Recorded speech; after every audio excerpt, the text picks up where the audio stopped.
All right, I'm going to do my best to start this meeting and yet continue to admit people as they come along. All right, we'll call it to order at 7:04 p.m. Any additions or corrections to the agenda? Hey, Al. Sure. I could give a quick follow-up on the policy committee meeting, if you'd like. Are we talking in addition? Well, it's a little bit related because it was the policy that gives the administration the authority to, close schools and when they need to, if they need to. Okay. Policy, excuse me, guys, but policy is already on the agenda, number 8. Okay, sorry. Thanks, Ken. I was going to say that. Appreciate it.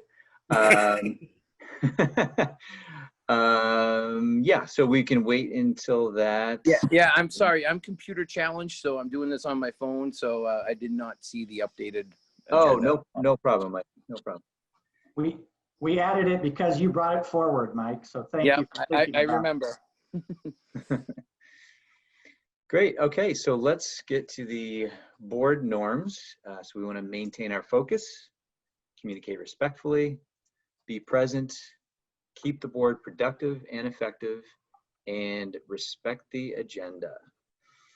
And part of respect the agenda, as I think it was Lindsay who just alluded to this, or I did, starting and ending on time. So we missed the start, but we are definitely going to end on time. So those are our norms. So moving on to members of public, we are up now to 39 participants, of which about probably 20-25 are members of the public. And correspondence. Bill, where would we like to start with correspondence? In your board packet and is a letter from the COVID coordinator. And I can put a link to all the documents. Let me just do that real quick.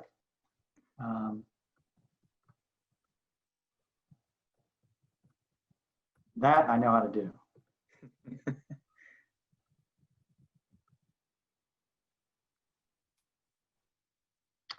All right. Dana, I see your raised hand. Sorry, go ahead, Dana. I was wondering, I read the letter from the coordinator, and I was wondering if that would fall under new business, go hand in hand with that. Is that appropriate, or can we push that correspondence back to that? Because I think we will definitely further discuss it there, Dana. I don't know if, Bill, you just wanted to make note of it here, or? I just wanted the board to receive the correspondence, but you can discuss it later. Okay, and everybody has same thing Dana was talking about. Got it. Perfect. Everybody's seen it, read it. If not, Bill just shared it out in the chat. All right. I believe that was the only correspondence, correct? Yes, that's the only one I got. Okay. I will entertain a motion to approve the minutes of August 10th, 2020. I make a motion to approve the minutes. And do I have a second? Leanne. Leanne, second? Okay. Yep. And still getting used to this new rule that we have. Do I have a thumbs up from everybody on that? Anybody opposed or abstained? All right, seeing none, motion carries. Thank you. All right, on to old business. Parent survey data. Did everybody get a chance to take a look at the parent survey and see the rankings?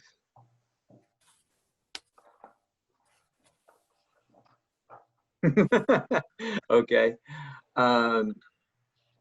So, and just to let everybody know, and Bill can explain this further, but definitely the plan that was built was based in part on the survey data. So took that very much to heart. And I don't know if Bill, if you wanted to explain any more about that or discuss it. Yeah. So there was 6 choices. And so your first choice was worth 1 point, and your second choice was worth 2 points. So when you add them all together, whatever had the lowest would have been, in general, receiving the most votes. But if you also look at the total votes, you can see that in elementary, option 2, 3, and 4 are all very close together. And in Leland and Gray, options 2, 3, and 4. Actually, yeah, 2, 3, and 4 are also in the top groupings. So there wasn't like one that stood out that said this is the only thing that people want, and there wasn't one that stood out that said nobody wants this at all. So this, I thought that this actually kind of encapsulated the challenge that we're all under of trying to create an environment that is very different for very different segments of people and different situations and different places that families are in. So it wasn't a silver bullet of this is what we have to do based on that. It was basically create a solution that provides some options, which is what went into our planning of what we did when we came up with our models. Great. Thanks, Bill. Did anybody have any questions on that? I don't have a question. I just have a comment. I just want to give like a massive amount of gratitude to the administration and for thinking about all of these different options, because it's true. A lot of families need a lot of different things, and having all of these different options available.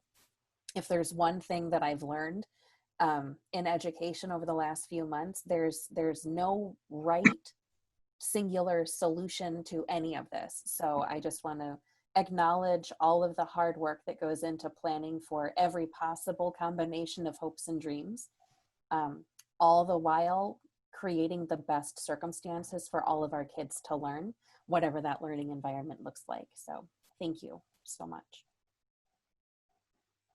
Thanks, Keegan. Anybody else? I would certainly echo that. We live in the world of gray, for sure. All right, moving on to return to work rules, VSBIT attorney recommendation. Well, this is a 6-page, 4-page, 5, 7-page document that was created by the Vermont School Boards Insurance Trust attorneys.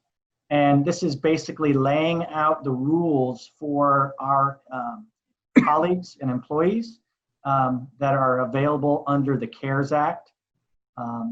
And so the collection of attorneys from VSBIT read through the act and basically created a set of work rules to be adopted by each board, which makes it transparent to all of our employees what is available to them. This is also the document that HR can share at a moment's notice or answers questions from.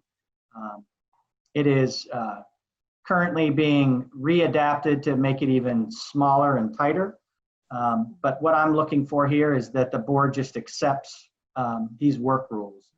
I mean, these are the federal work rules. Whether you accept this or not, these are the work rules that people are going to work under. But I think it's important for it to be highly transparent, and so I'm bringing it to every single board in the SU. The SU board has already adopted it, and now we're bringing it to each individual board so that it becomes part of the record, part of the minutes, and again, keeps the forefront of the options for our hardworking employees under the CARES Act. All right, so what I'm hearing is we need a motion to approve the return to work rules as recommended by our VSBIT attorney. Is that correct? I'll Anybody? make the motion. Oh, go ahead. Either way, do you want to, Keegan?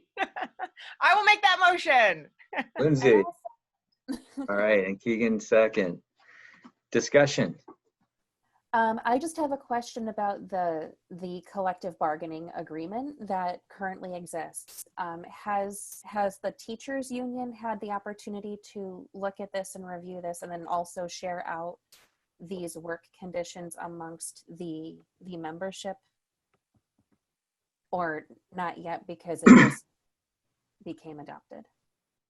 It has been shared widely. I don't know if the association themselves has taken it upon themselves to take this document and share it, but it is available for all employees. And even if we didn't share this document, all these things would still remain to be true.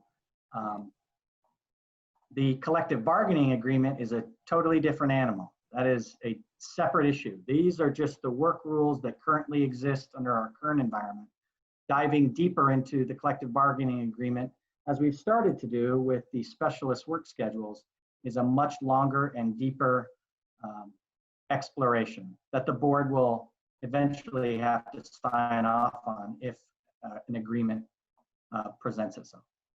Okay, thank you.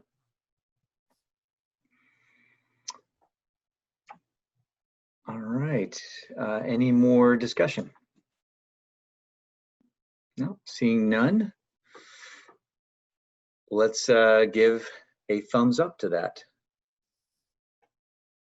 We love our teachers and we love our staff. Anyone opposed? Aye.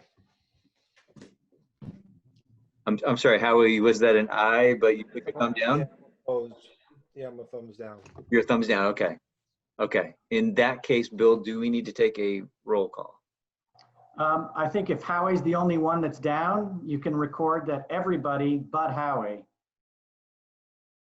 Okay, so yes, everybody with the exception of Howie voted And in favor. Joe and Emily are not present.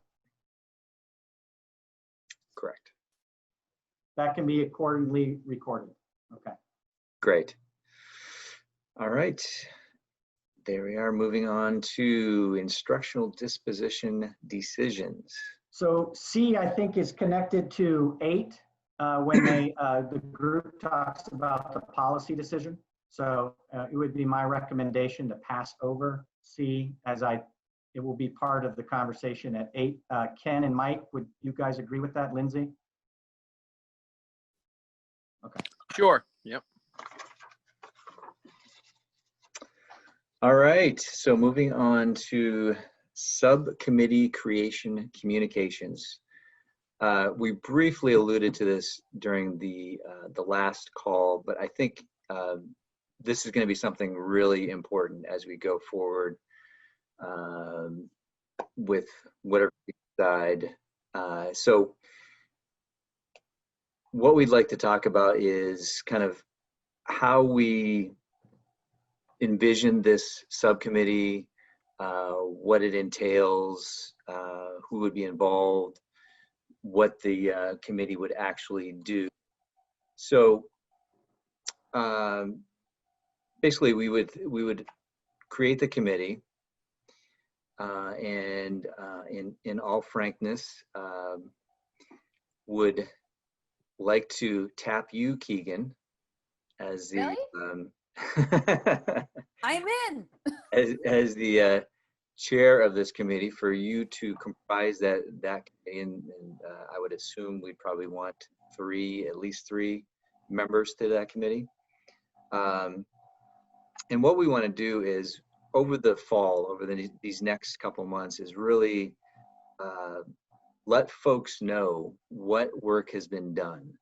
I mean, and we've done a lot of work. So it's capturing all of that, what's been done, and then kind of deciding how are we going to communicate that out. You know, the communication piece could be later in the fall, let's say September, October. And that would be the decision of the community committee as to, you know, what kind of forum you set up, how you engage the public. Do we want to get a professional involved, somebody who can work on a website, report out to papers, just all those kinds of things that would help us, as we talked about last time as well. The WCSU site is not really built or able to function in the capacity that we want it to, in order to get out all the information to the public in the best fashion possible. So that's kind of the vision that we were thinking of. Bill and I were chatting about it for the subcommittee for communications. So, Bill, I don't know what we need to do formally. Did I cover that properly, encapsulate it? Yeah, I mean, I just think it's been common that the board has been discussing, I would say for about the last 3 months, that you really, really want to make sure that you have community engagement.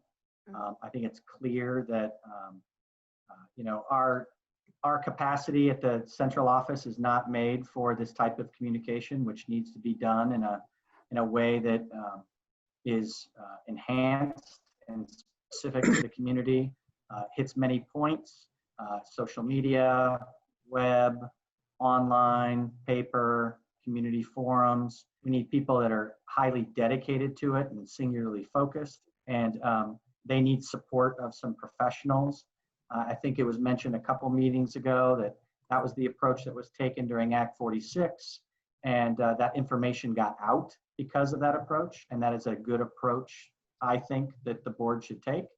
I can see this committee in the fall doing exactly what Al talked about, and then, you know, once a budget is created for FY22, they start doing the long-term planning. So it's kind of like an ad hoc committee that would be appointed by this board that would have the ability to work with some professionals and really figure out this communication to your community in a way that the community can have two-way communication. So I think you all brought it up at different times. I think it's a really good idea, and I think we have a model that has worked prior, and I think it would be a good idea.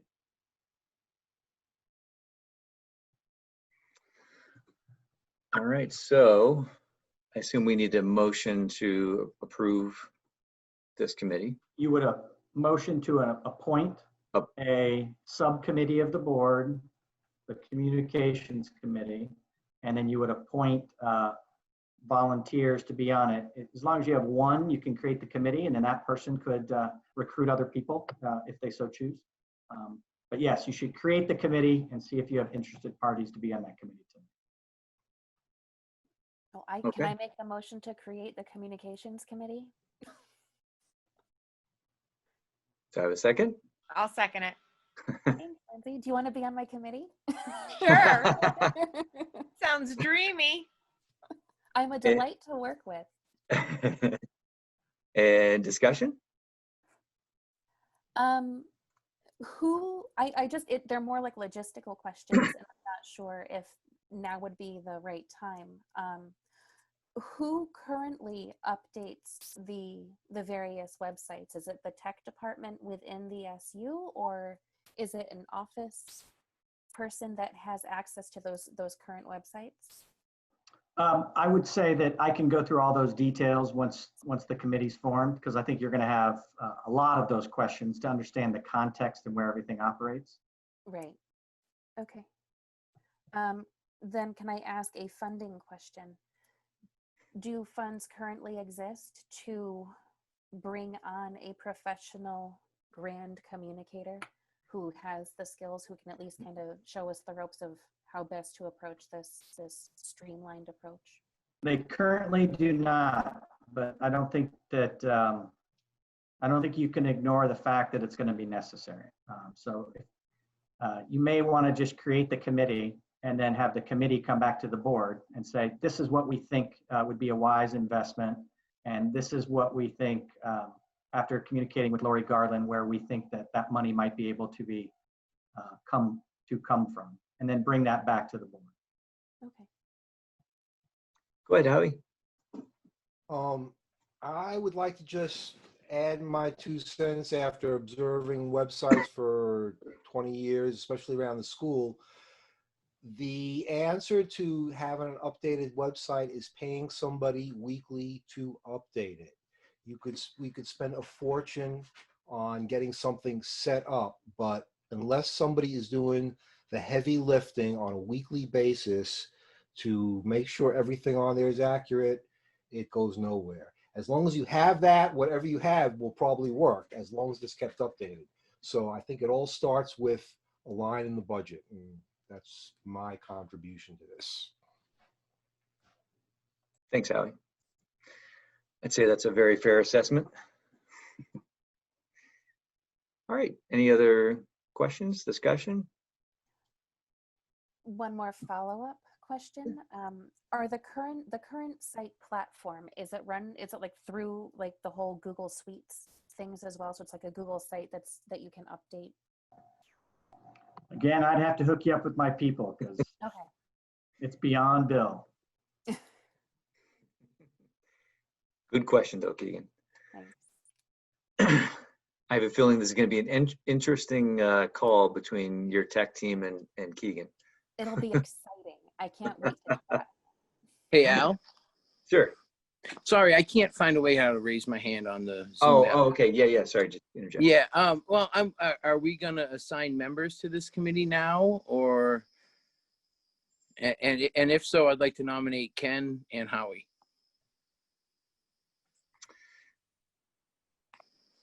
I believe we're just at this point Still doing the creation. Yeah. creating the, yeah. Okay. So without any other discussion, all those in favor of creating the subcommittee on communications? Okay. I don't, but did anybody oppose? I don't think I saw anybody oppose. All right, very good. Motion carries.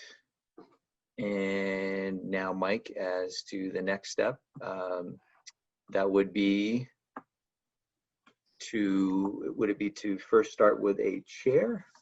Well, Keegan, yeah. what's I the mean, first chair? I think Bill recommended Keegan, and I think that would be wonderful. And she seems willing to do it. So, if Keegan's willing, and it sounds like Lindsay might have some interest too, but I'd definitely like to know if Ken and Howie have interest. Go ahead, Ken. And I think that the committee, once they get together, would decide on their chair. I was just promoting the excitement of Keegan has brought up communications many times, and so I was hoping that she'd be interested in being on the committee. But the committee itself should decide on the chair. Right. Yeah, I mean, Okay. I'm glad to help out. But my contribution again is that we just have to hire somebody to keep this stuff updated.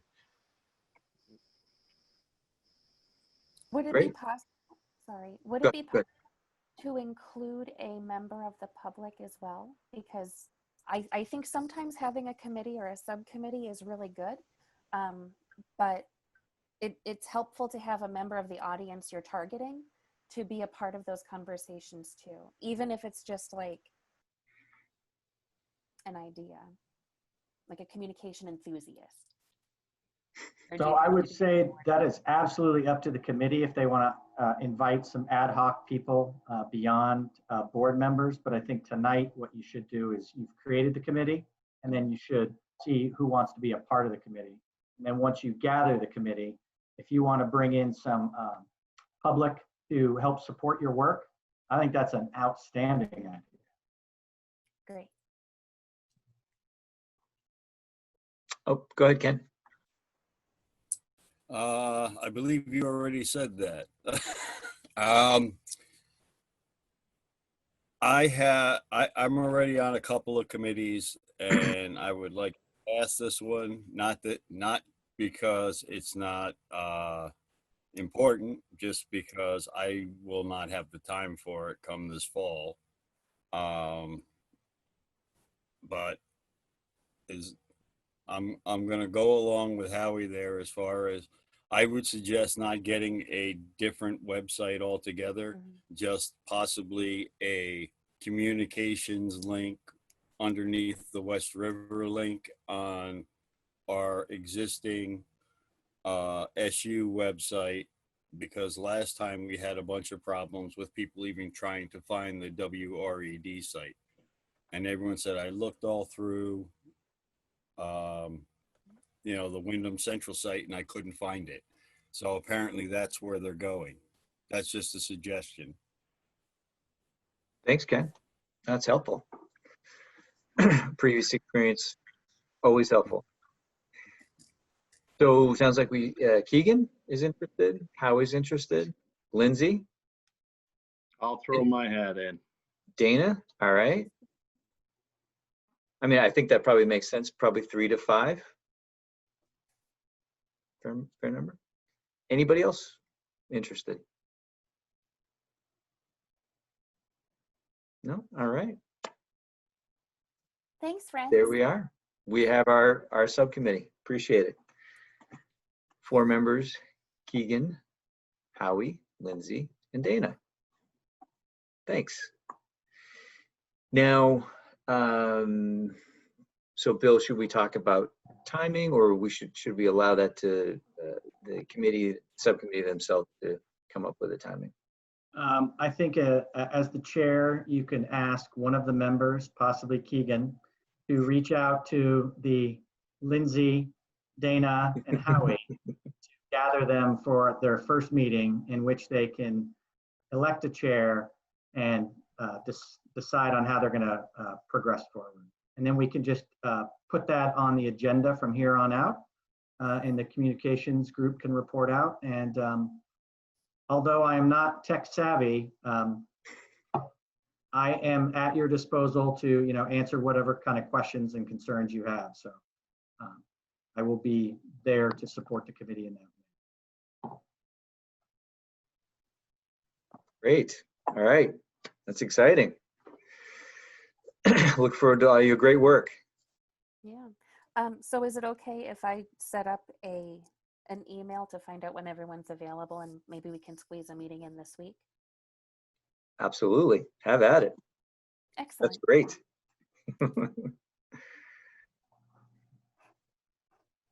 All right. Moving on to specialist work schedules, work update. So I just wanted to give the board an update. Last week, we received a very thoughtful letter from some community members about some specific challenges involved with traveling specialists.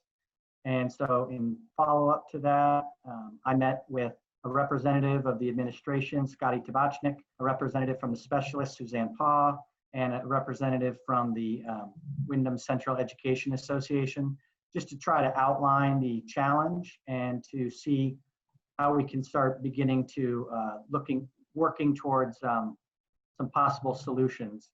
Understanding, as I've said before, that there are a lot of dominoes and there's a lot of ripple effects. This is not a singular decision because it crosses the WCSU, it crosses different districts, and involves 2 separate contracts. So I just wanted the board to know that we continued with that engagement and are actively looking to see if there are some possible solutions, because ultimately we're going to need some partnership to find those solutions that the board would need to be involved in, the association would need to be involved in, because we will need to have some sort of memorandum of understanding once we come to a possible solution that we would be presenting to the board.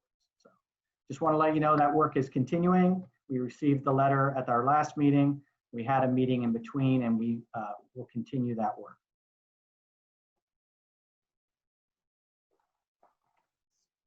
Thanks, Bill. Appreciate it. All right. Moving on to building environment update, what we have all been waiting for. So, Bill, where would we like to start in this one? With the letter from Jordan? Yeah, I think we should start with the letter from Jordan, and then we have the WRED HVAC review, if we want to get into that. And Mr. Medina has provided all of this in great detail. He is currently on the call with River Valleys, so I feel very comfortable in discussing a lot of the details. We also have all of our principals on that can speak to the specifics of their individual schools if you have any ideas about that. But in general, if I could just start with a letter from our COVID coordinator and then kind of go from there. Yep, go ahead. Appreciate it. Thanks. So On Thursday, August 13th, and again, in the chat, all the documents are linked. And I received I've been talking with our COVID coordinator for the entire summer. Our COVID coordinator is Jorda Dano, who is our current nurse at, and I probably messed up her last name, but is currently at Leland and Gray. Last year, she was at all the elementary schools in West River, so she's very well aware of our buildings and our situations. And part of the guidance for reopening schools for a safe and healthy start is to designate a COVID coordinator. They recommend that you get a nurse that is on staff that is comfortable with not only the world of schools, but also the world of research and the world of understanding what is going on with COVID-19. We're very fortunate to have such a educated and thoughtful person such as Jorda that has been unbelievably helpful in designing protocols for our buildings, in keeping all of us informed with the Vermont Department of Health, in interpreting the guidance as it changes, and keeping in contact with our Director of Operations about the work that's being done and getting prepared. So she came to see me last week, and she had some thoughts that she wanted to share. I asked her to please put it into writing so that I could share it with all the boards. So she sent me a letter on Thursday. I gave it to the board chairs Thursday afternoon, and I sent it out to all the boards on Friday, and is now in all the public documents and all the reports for the different boards. All 4 boards of Wyndham Central Supervisory Union are meeting this week to discuss this recommendation. But it's probably easiest if I just read the first paragraph so that it goes into the record and people can kind of understand the gist of it. So Jorda writes, Dear Bill, as the COVID-19 coordinator for Wyndham Central Supervisory Union, my recommendation is to delay the opening of schools within our district for in-person education until the HVAC systems meet Vermont Agency of Education and Vermont Department of Health recommendations as published in a strong and healthy safety start and updated on August 11th. And then in particular, she gives a list of the specific areas of concern that are taken directly from the published guidelines. And as I refer to the published guidelines, the points that she is emphasizing are the recommendation that can be found on page 23 and 24 of A Safe and Healthy Start, August 11th, 33 pages, specifically says that it is a recommendation, not a requirement, but a recommendation, with regard to ventilation and HVAC system to follow these recommendations. 1, prior to reoccupancy, ensure that school ventilation system is properly cleaned and meets all required operating standards per the manufacturer. Prior to reoccupancy, operate the systems in occupied mode for a minimum of 1 week while assuring that the outdoor air dampers are open.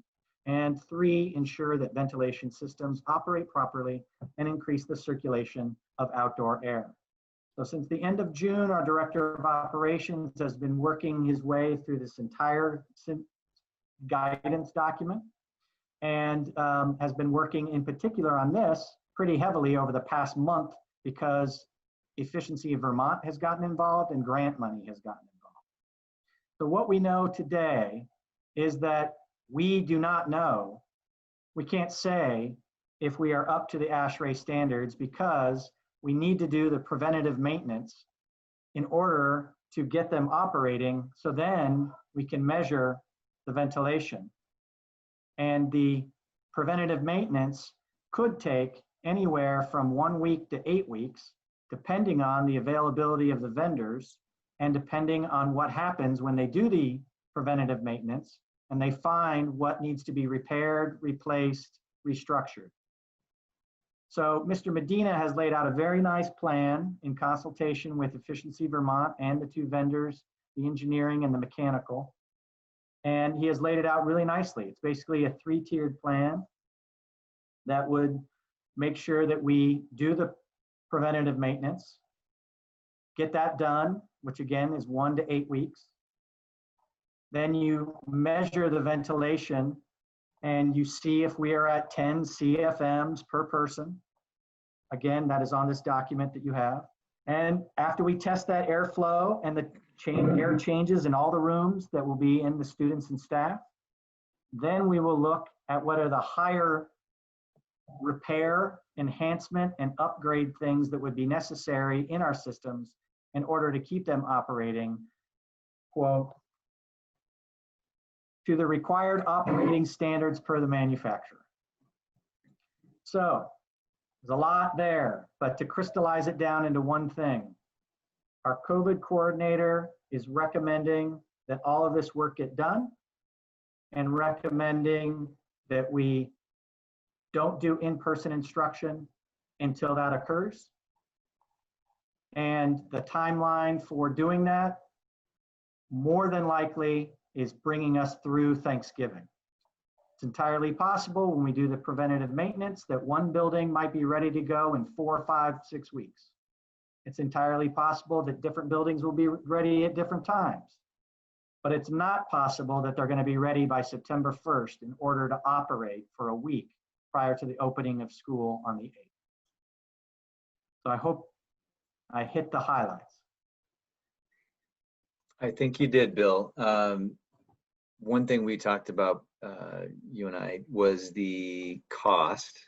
So we see the cost here, but you also mentioned grants, and I believe that the majority of this, if not all, will be covered by grants. Can you speak to that? There are 3 pots of money that are coming specifically for a project such as this. The first one is through Efficiency Vermont, and it appears that you're going to be eligible for about $14,000 of work per building. So that's around $60,000. Then there is grant money, some coming with what is called the CARES package, some is called the ESSERS package.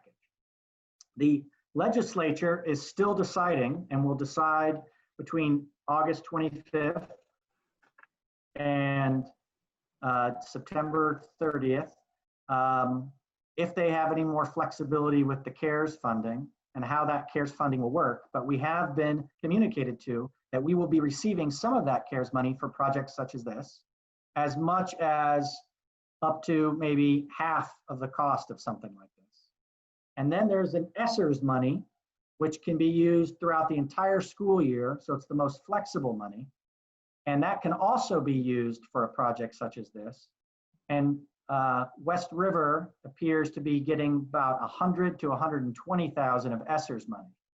So the strategy would be, if the board decides to move forward on doing this work, would be we'd use the HVAC, the Efficiency Vermont grant money, that's 60, and then we would backfill the total cost with CARES money, which has to be spent by December 31st if we are allowed, and not ESSERS money, which we have until June 30th. Now, ESSERS money is for all COVID-related costs. So if we did not open school in person, hiring our custodians and having our bus monitors is money that we would be saving and not spending at that time that we could reallocate to this system upgrade.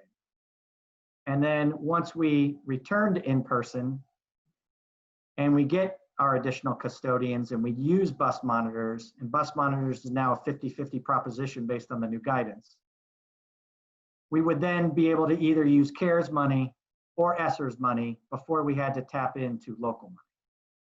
So the long story short is, I believe in those 3 pots of money, you are going to be able to cover the cost of the 169 at the high end of this fix.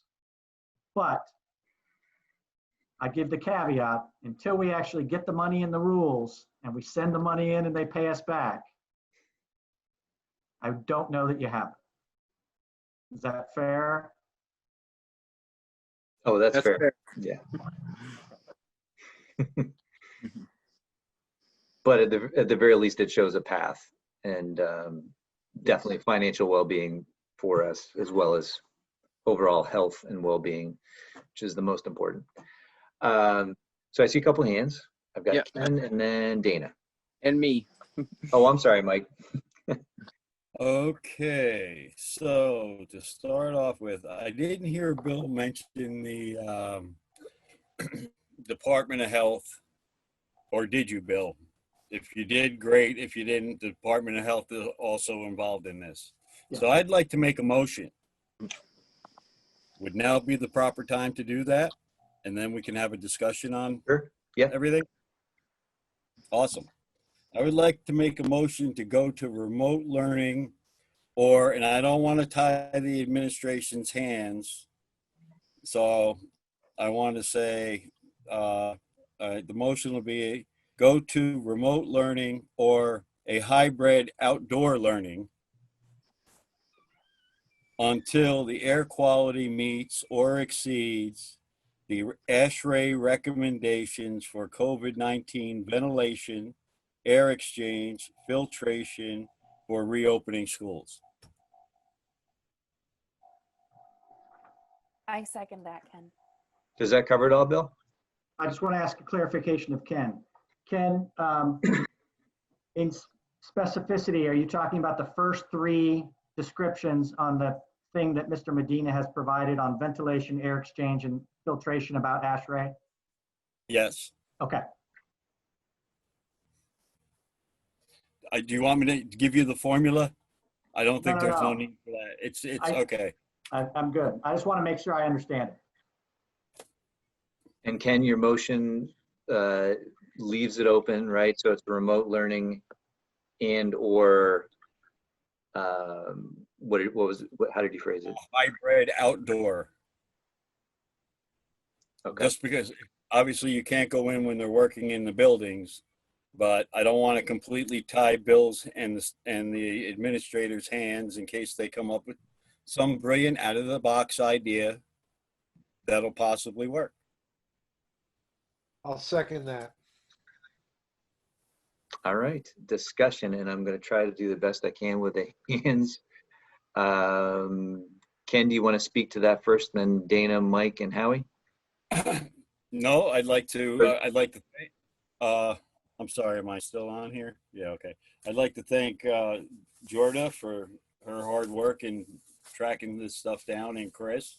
And I know it's not easy. You can't just open the book to find it. You have to make a few investigative phone calls and emails and everything else, because I've done the same thing myself, and I think it's great.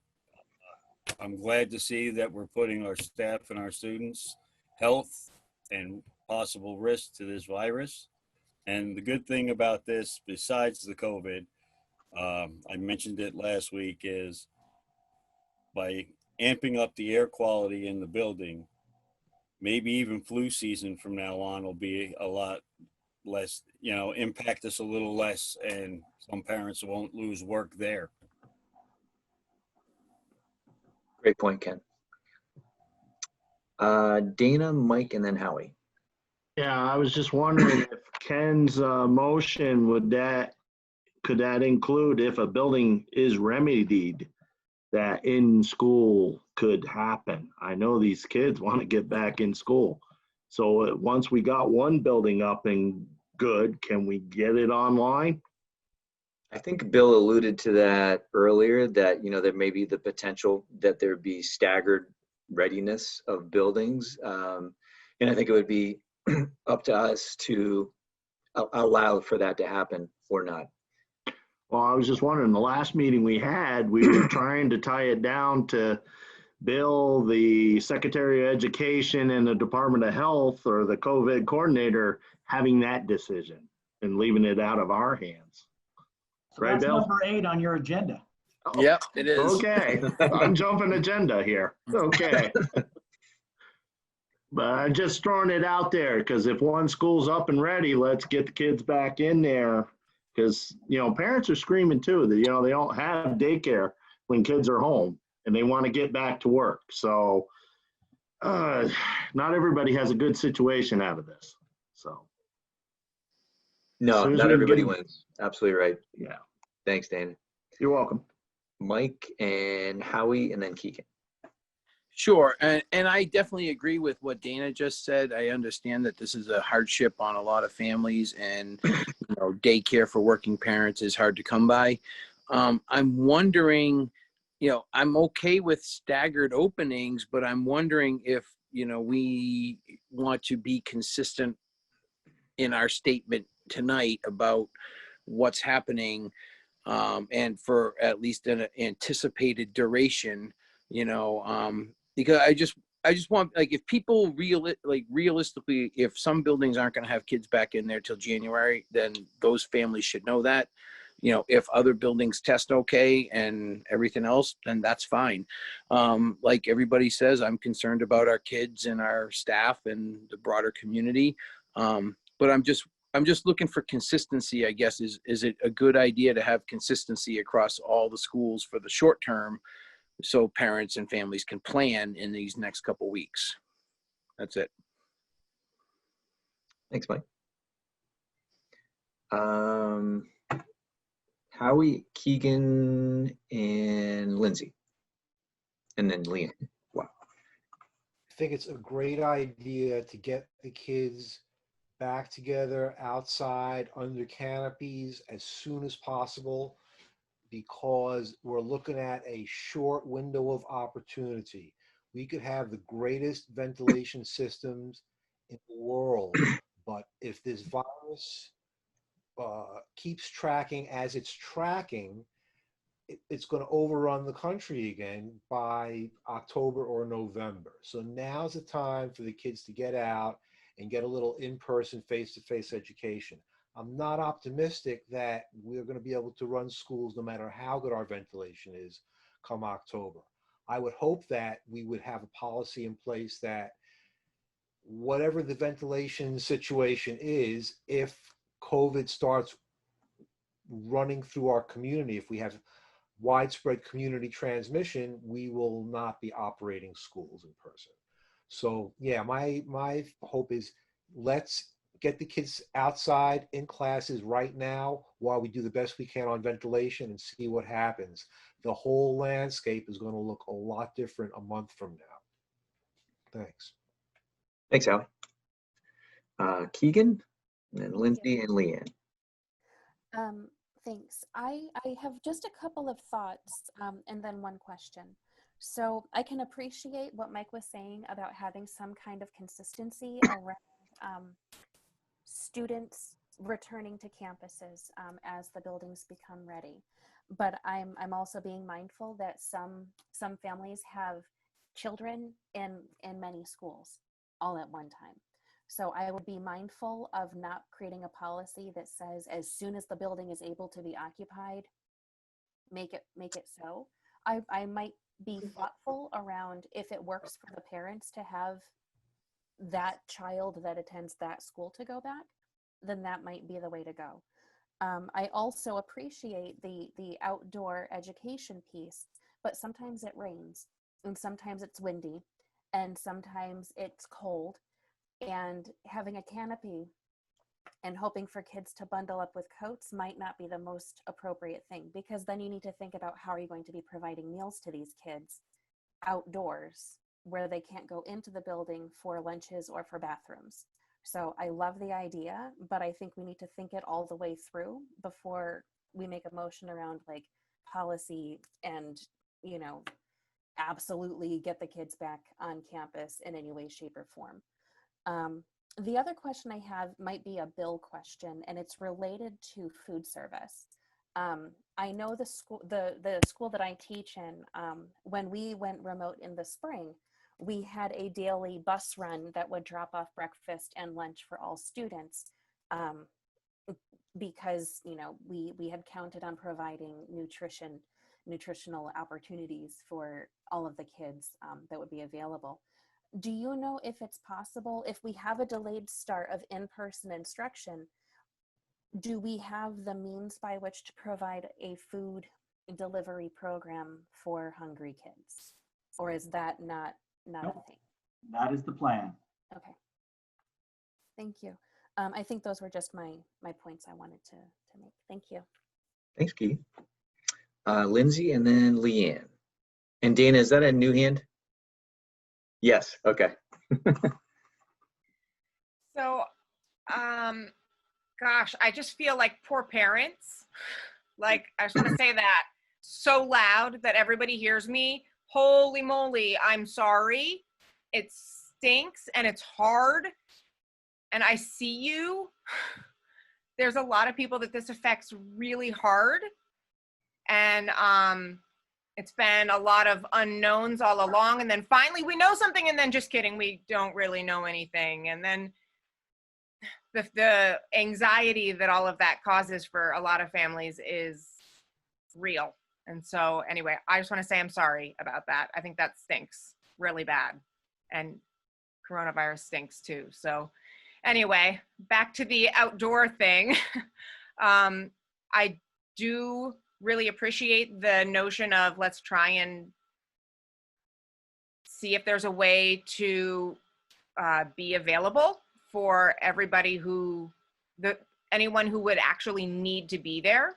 And maybe we can even say it in that way to, encourage, we would encourage families to keep their kids home. But if there was a situation where for your family, you felt that was what needed to happen, then maybe we could figure out something to do with a smaller group in an outdoor setting, or like open all the windows. Does that work? Now we're having more fresh air, whatever. I know you can't necessarily be in the building while they're working, but you maybe be able to be in some part of the building and not another part. I just feel like there's a lot of things that we might need to look into. I don't really want to put teachers into an unsafe space, or kids, obviously. But I just think that maybe we should look into what the options might be and maybe brainstorm for a few minutes before we jump into a yes or a no, or a here's a solution, so that's my 2 cents. Oh, and that also just keeping in mind that for the families that need a place for kids to go, those kids are still going to go to a place, whether it's the school or not. And that place may or may not be following this same level of safety standards for their air ventilation, et cetera. And so in the big picture, are their kids going to be any safer not at the school? I mean, things that are going through my head. So that's my 2 cents at the moment. Thanks, Lindsay. Appreciate it. Let's see, I've got Leanne and then Dana. Lindsay just covered about 90% of what I was going to say.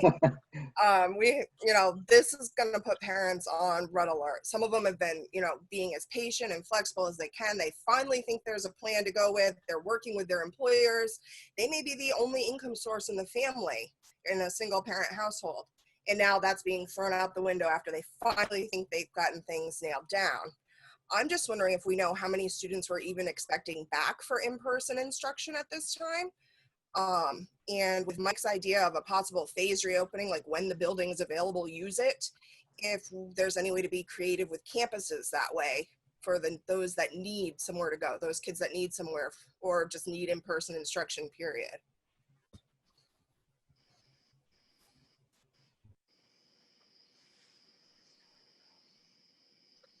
Bill, could you speak to the childcare piece a little bit in terms of help or assistance?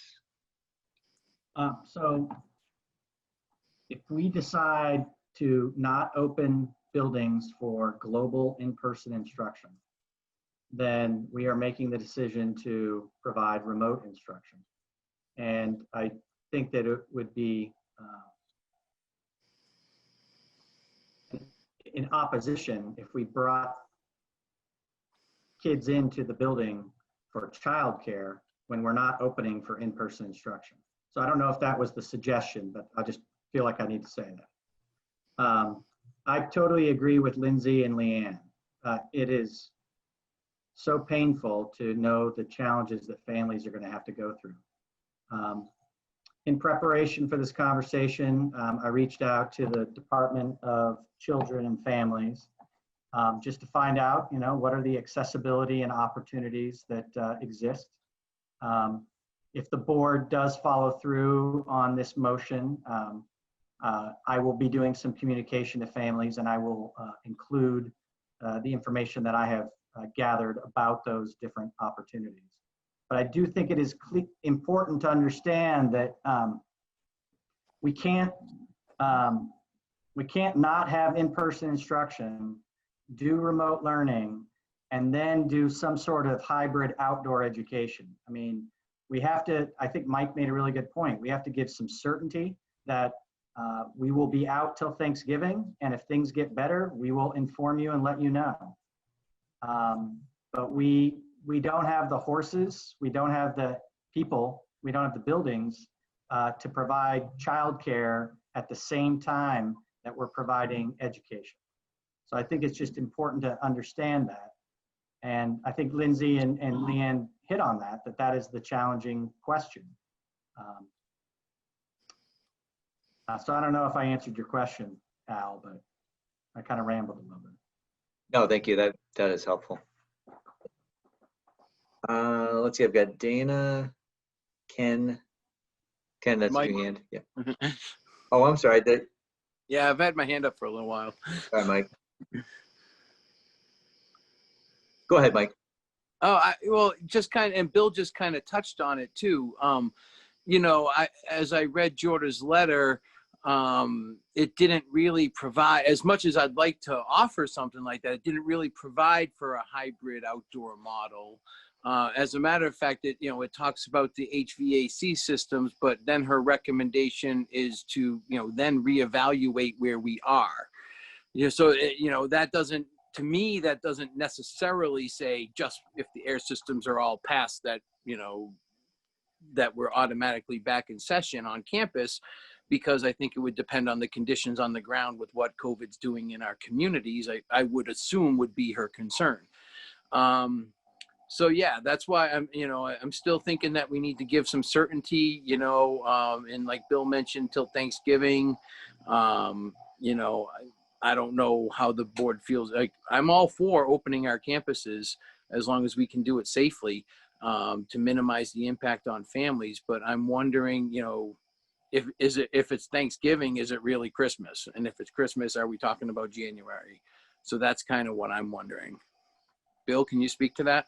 Sure. So in the timeline that we've provided, we're trying to set the expectation that you should consider Thanksgiving to be the most likely outcome. But imagine that you do the preventative maintenance and we're able to fix things in a faster motion. So it could be entirely possible that I come to the board at a September 15th meeting and go, look, looks like we're only about 2 or 3 weeks away from the possibility of one of these buildings opening.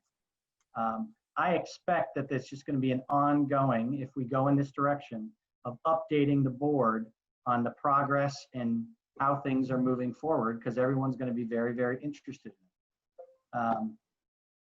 I would also say that the point that Howie made, and I think you made, Mike, there probably will be opportunities if we open in fully remote for small groups of students to come in a limited fashion, in a PPE environment that is dominant outside, but they are most vulnerable students that need to receive certain instruction. There might be that possibility. Again, this is the kind of stuff we'd be developing over the next 3 weeks, because the certainty would be made if the board goes in this direction. And then we'd start planning for what that absolutely looks like. Because we've been planning for a 4 in-person and a student-supported home study. And now we would be moving to, what does remote learning look like? And so the leadership team, in preparation for possible decisions that we need to do and plan, are meeting tomorrow based on being prepared for that environment. But I do think it's important to give people realistic expectations. And in terms of things following the recommendation of the COVID coordinator, I think Thanksgiving is a reasonable target. Thanks, Bill. Dana and then Trish. Bill, Chris's letter gave worst case scenario December 31st. Do we want to put a, like leave that as a worst case, or beyond that, things get really bad? Well, no, December 31st is the worst case scenario. Yeah, But I told Chris that I wanted you guys to have the worst case scenario. I like I'm worst case happy scenarios. to say it's till Christmas, but I think it's reasonable to set an expectation for Thanksgiving, because once we get into these PMs, if I have to send a letter September 15th and go, it's going to be another 2 weeks, on either way, it could be done November 1st and it could be December 5th. But at least that chunk of time between September 8th and Thanksgiving, people can plan and understand that more than likely that is absolutely going to be the case. Okay. Another question. You just mentioned about it. Are we ready for 100% remote learning? Yes. Okay.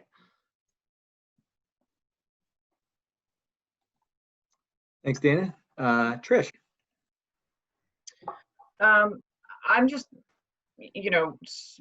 reflecting on, I agree with Lindsay and Leanne and everybody's thoughts on how difficult this is 3 weeks, 2 weeks, wherever we are before school, and saying to families, oh, never mind. And this could be a completely worthless suggestion and not even possible, but if there are, since most of the other schools in the areas are not going to be operating at full capacity, is there any potential for partnering with other schools and saying, just figuring out schedule wise, is there space that we could get kids in there just so that we can try to have some in-person learning for those that really do need it if an outdoor situation is not feasible, which it doesn't sound completely feasible to me. If the board wants to pay tuition of $17,000 per student, those schools would be happy to take them. And if you do it for one, you got to do it for all 600. So not the answer that I was looking for, Bill. Thanks, Trish. Ken and then Keegan. Go ahead, Ken. Okay. So, Bill, do you think that the hybrid outdoor portion of the motion should stay in, or am I complicating things? I thought I was making it easier for the administration. I think the easiest way to make your motion, I think, do what you are trying to do is that we're going to open school fully remote as we repair. Sorry, we are going to open school fully remote as we get the HVAC systems operating to the standard of the manufacturer. Take it So directly from the guidance and just say we are going to open fully remote. That way it leaves flexibility for some possibilities that have all been mentioned tonight, but I can't comment on whether they're possible. But it also makes sure that we are opening fully remote. All right, then I would like to make an amendment to my motion. As such. Okay, to say, to go to full remote learning until air quality, in other words, just add in full remote, take out hybrid learning. And whoever seconded it, if they want to. I'll second the amendment. Thank you. And I'd like to say, I understand it's going to be hard for some parents. I get that. I am compassionate for it, but I will say this. Better to lose a little money than to lose a child. Safety and the kids is, the most important thing here. That's what we have to remember. This is why we're doing it. We're not doing it for any other reason than to make sure the staff and the kids have the best possible chance of not contracting COVID when we are not doing remote learning. That's why we're doing this. Thanks, Ken. Just had a few things in chat. Bill's wondering if you could speak to special care, any consideration for that? In special education, sorry. Again, knowing that this is opening and fully remote, I would be uncomfortable commenting on that until I spoke with our director of special education and the special education teachers about what is possible in a fully remote environment. I don't want to pre-commit to anything that I don't think we can pull off. So Okay. I would defer. I understand the need. I think we all understand the need, but I cannot guarantee, or I need to be open to be able to find solutions that are available under the current conditions that exist as they constantly change. Okay, thanks, Bill. Keegan, Howie, and then Mike. I'm going to echo a lot of what Ken said. If the building is not safe for occupancy, then splitting hairs over a hybrid under a tent in the woods trying to make things work, I think we're getting away from the point of we need to ensure that our buildings are safe for our children to be in, even the most vulnerable and those in need of, who benefit more from in-person instruction. Although remote learning is not always ideal, I think given these circumstances that our buildings are in, they're the best option for the kids. I saw it mentioned in the chat, like, how does this benefit the kids? It's the best option that's available. Wondering what remote learning could look like. I mentioned it at our last time together, but I would highly encourage Bill and your building administration to look at the relationships you can develop with VTVLC. They do have kindergarten through 12th grade. It's an LSM, or an LMS, designed for remote curriculum delivery. And it's what my school is going to be using, and it's not ideal, but it's designed for remote instruction, and it can transition well once you are able to be on campus. I'm wondering, and it was mentioned a little bit before, but I'm wondering, as far as families who are going to need childcare, because I get it. We all have jobs. We all need to make our mortgage payments. We all need to get back and forth to work. I'm wondering if there are current supports in place, or if there is some type of system where parents that need childcare or need additional types of care, where that could be communicated to them. Like, you have to go back to work. Your children might not be able to access in-building instruction until X date. Your summer care plans are kind of falling by the wayside. Here are multiple options for additional support that you can access childcare. I think that was mentioned, but I think that really needs to be a priority. I do sympathize with parents. I'm banking on a plan that we're going to reopen, but I think it goes without saying, but these are very unprecedented, uncertain times, and you have to be prepared for the worst case scenario. So I think if we can, what's that expression? Pray for the best and prepare for the worst, or something like that. I think that we just need to do what's best for the kids, and what's best for the kids is providing them safe places to learn. And right now, it doesn't sound like our buildings are those safe places. So if we can support parents in finding those safe environments that are not on school grounds, I think that's what we really need to be aiming for and supporting families with. So echoing what Ken said, safety is our top priority. Inconveniences are awful. And putting this on parents 3 weeks ahead of time, it's not a lot of time, but it's hard, but we're all in this together, and we're all trying to do what's best for the kids. So that's all I have to say. Thanks, Keegan. Let's see, I've got Howie, Mike, and then Trish. We are in the middle of a pandemic, once in 100-year event. All we have to do right now is look down south to Georgia and see what it looks like opening up schools without the proper precautions in place. I don't want to repeat in Vermont what's going on in Georgia right now. So I think opening in remote mode is an excellent idea while we update our ventilation systems and monitor the situation on the ground. I think nobody can fault us for making this choice. Thank you. Thanks, Alan. Mike?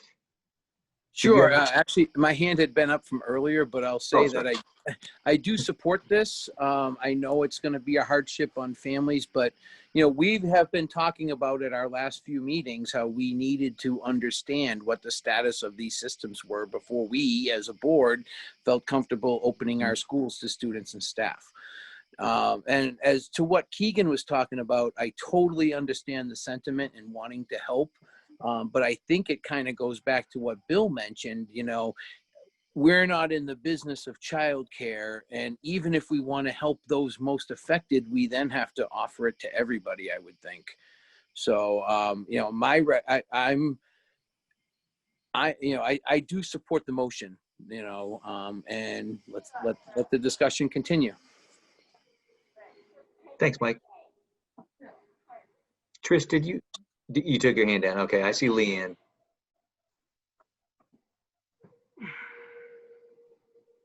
Sorry, there's the unmute button. I don't know, maybe I missed this because I did have trouble hearing partway through. It's my weekly meeting adventure of not being able to connect properly. But there was a question that someone had raised in the chat that I think people brought up. Do we know at all what remote learning is going to look like yet? And I think I heard Bill touch a little bit on special education, or maybe the more even severe needs special education, on those that really cannot learn remotely. Do we have options in place for those people? So the global answer is we're gathering the principles tomorrow. If this motion passes, we will be focusing on exactly what remote learning will look like. I will say that you've got a workforce of colleagues that are dedicated, that have practiced for 3 months. They've learned this worked well, this didn't work well. We do have 6 days prior to the opening of school that, if this motion passes, would only be focused on one environment of remote learning.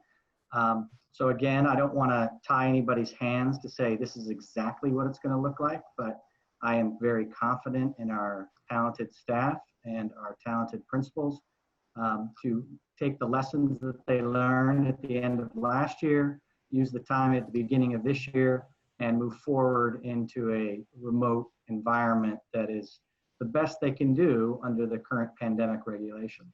We do have very specific minimum guidelines and optimal guidelines for remote learning from the Agency of Education, which we will be following.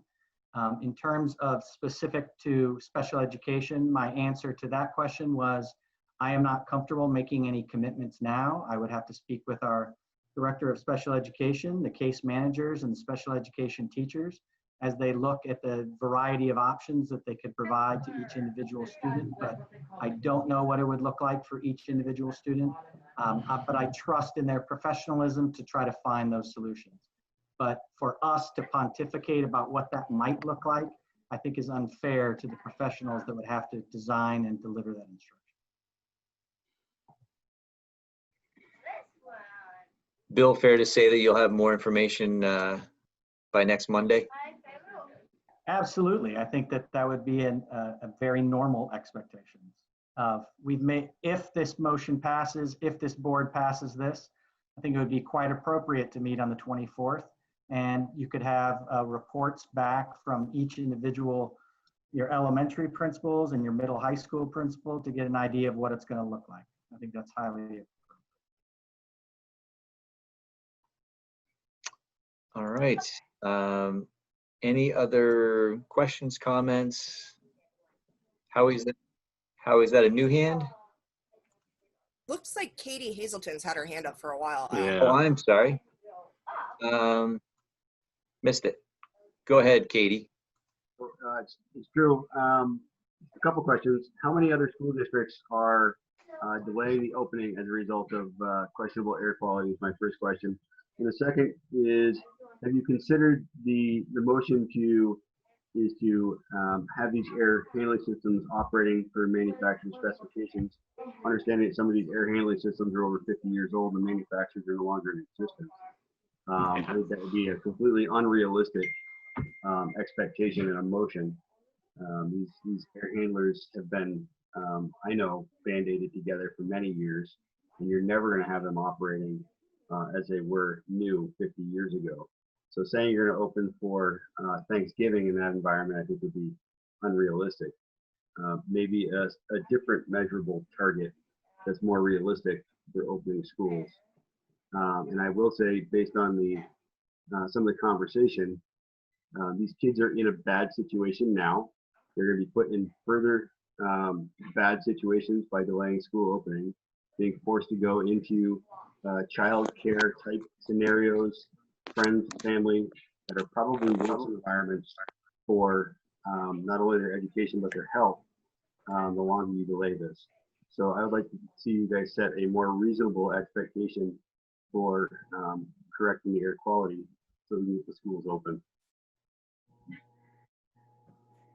I can answer the first question. I am not aware of any other supervisory union that is deciding to open fully remote based on following the recommendations under the AOE and VDH guidelines.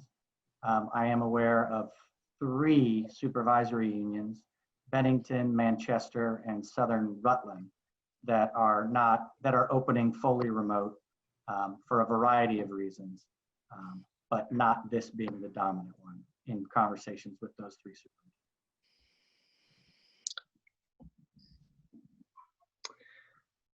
So on the second piece of that, Drew, I couldn't quite hear, you were talking about the basically not being able to get back to the recommended manufacturer, especially since some of these are so old, these air exchange. Is that correct?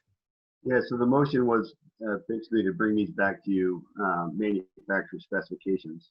And being on this board and walking through, especially Leland Gray over many years, understanding that that's not going to be a reasonable expectation.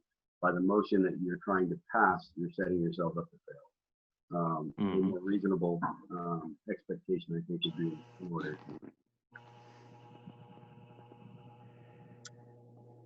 Bill, I'm just quickly, and everybody else feel free to as well, the West River Education HVAC review. I'm just trying to note where it says in here to get back to the manufacturer. I think I possibly caused that confusion because I was quoting from the guidelines, but I believe the motion was specific to the ASHRAE guidelines of 10 CFM, those 3 things at the top, which are 10 CFM per person and air exchange of 10 air exchanges per hour and filtration to upgrade, if possible, to MERV 13 or higher. Okay. But Ken is the one who made the motion, so I don't know if I captured that. But it feels like under ventilation, it's very specific to that measure of 10 CFM per person. And under air exchange, it is 6 total air changes per hour with the ability to go to 10. And filtration, to upgrade your filtration to M13. But to Drew's point, if the system is so old that it can't handle an M13, you're supposed to get as close as you can to an M13. So I think the clarity of the motion is a very valid point.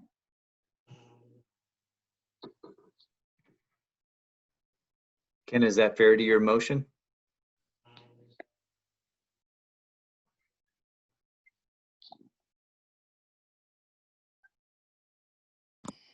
No, it's not. I don't know. since when do we have members of the public modify a motion from the board? Good point, Ken.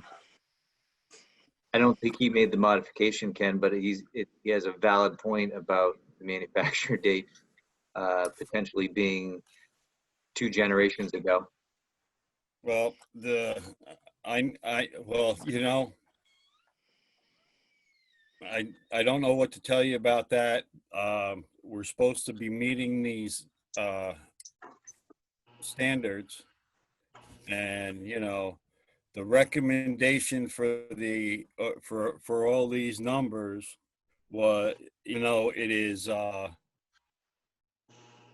it's the ASHRAE the ASHRAE report. It's followed by the Vermont Department of Health.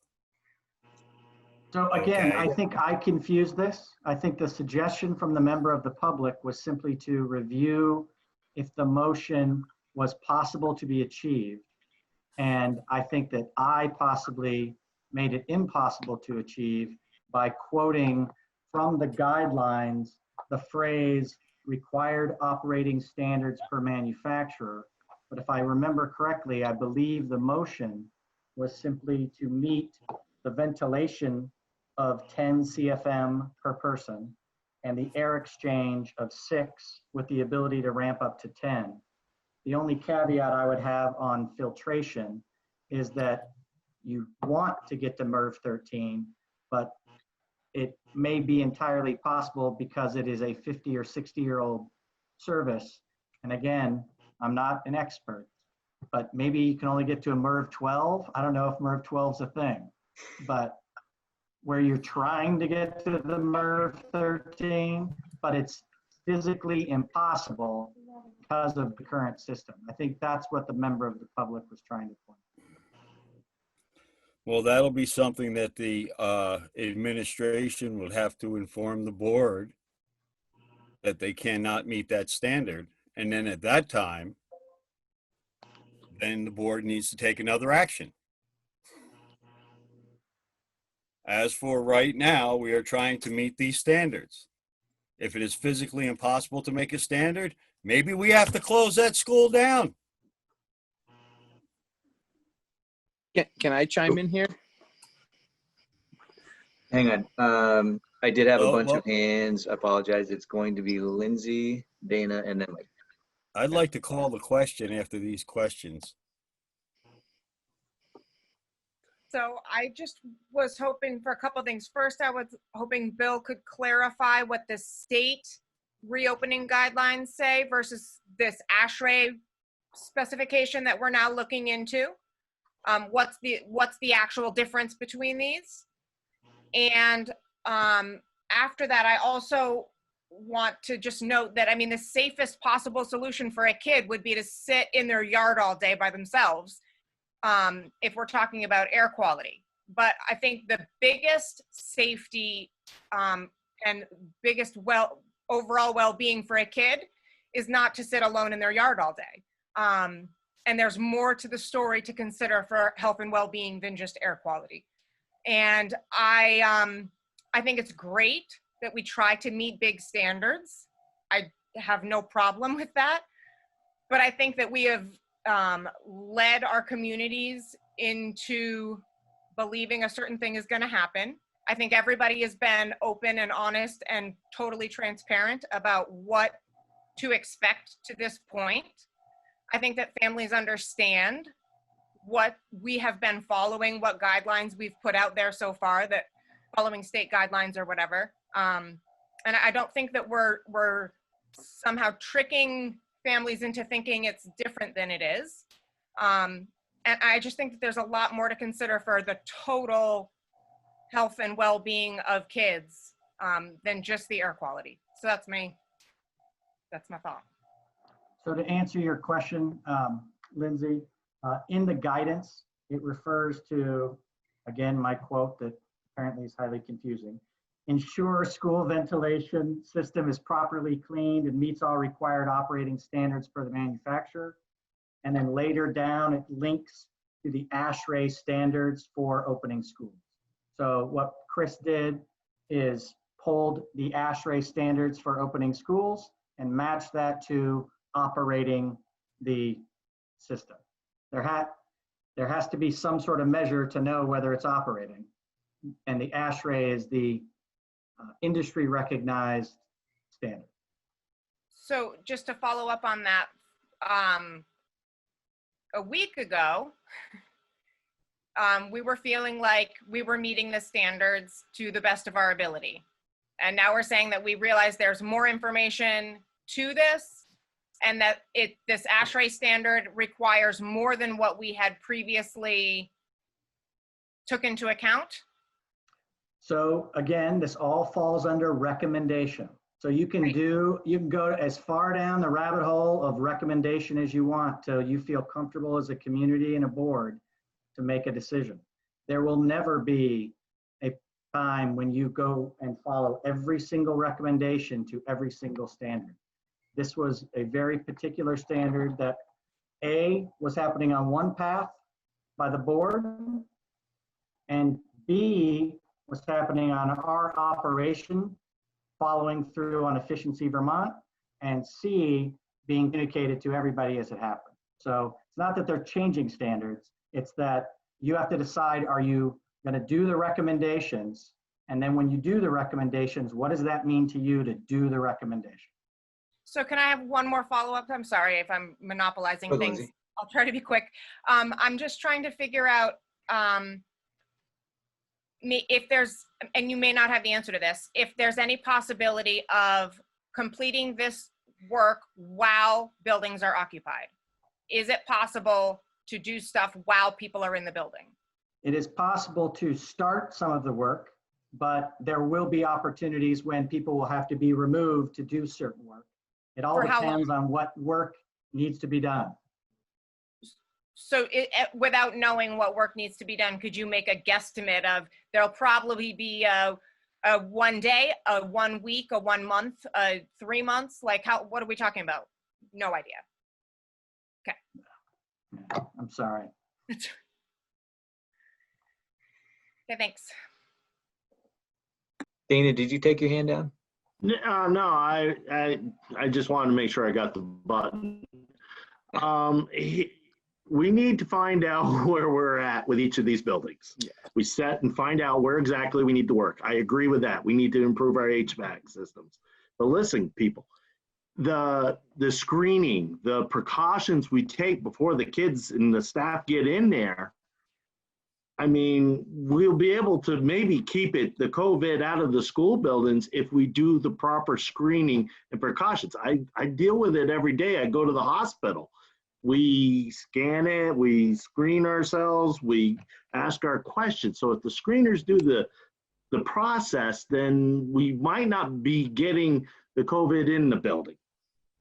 And the thing is, our kids are exposed to the COVID outside the school all the time. You know, when they go visit, they go to the grocery store, their parents, they're not isolated from home to school. It's going to get around and it's going to get everybody. It's just a matter of time. We got to get somewhere. I know the rest of the country's, you know, in bad shape, but we need to get some normalcy for these kids. They need it. We're going to lose this generation if we don't. So let's find a solution, okay? Thanks, Dana. Let's see, I've got Mike and then Keegan and then Ken. Is that a new hand? Okay. Sure. To the point about the MERV 13, those are just filters. So regardless of the age of the systems, any qualified HVAC contractor can take out sections of ductwork and install filters if for some reason they couldn't put it specifically on a certain piece of equipment. It's very easy to do. So I don't think we have to worry about that. I'm coming back to, we employ a medical professional, and the medical professional has given us her thoughts and her advice on what we should do. So I want the schools open too. I'm just reticent to do that unless there's really convincing and scientifically backed up data that says that what we're going to do is safe. And that's like, we started talking about this several meetings ago. Ken brought it up several meetings ago. And we don't have the information now, partially because the state guidance changed last week, but over several meetings, we've been coming to this point of trying to get recommendations, trying to find air quality standards, and trying to make sure our buildings are safe for our students and our staff, which makes our community safe. So, those are my concerns. We employ Jorda. I trust her judgment. I haven't seen anything that says otherwise, other than, and I would like our schools open very, very much. I really would. But I just want to make sure that we're not endangering our children and our staff. That's all. Thanks, Mike. I've got Keegan, Ken, and then Lindsay. Thank you. I'm just going to echo a lot of what Mike just said. The COVID coordinator, Jorda, has said that she recommends a delayed start to in-person instruction. Safety needs to be our top priority. And I understand that normalcy would be really great to have, but these are not normal times. And I don't think that it's appropriate at all for us to hope for normalcy or to in some way create a sense of normalcy that's based on, oh, well, find out if the air quality is safe. Okay, here's the recommendations. The air within these buildings is not safe. You have to do work. Well, let's ignore that information because it doesn't fit our plan for creating normalcy. Like, we ask these questions to get to the root of what is going to create the best, most safe environment where we are not negligent in opening up a school and knowing full well that work needs to be done within the ventilation system. This is an airborne disease.